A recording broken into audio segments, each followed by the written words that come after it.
You are looking at Julian's pronunciation guide, where we look at how to pronounce better some of the most mispronounced words in the world, like this other curious word. But how do you say what you're looking for today? We are looking at how to pronounce this name, the name of this French philosopher. We'll be looking at how to say more names from literature, philosophy as well in France. Stay tuned. In French it's said as Jean-François Lyotard with a silent D.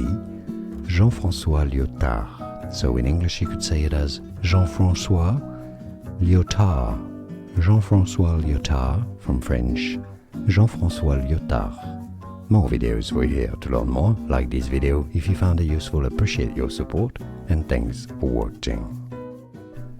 Here are more videos on how to pronounce more confusing words and names too many mispronounced. Like this video if you found it useful, appreciate your support. I'll see you soon and thanks for watching.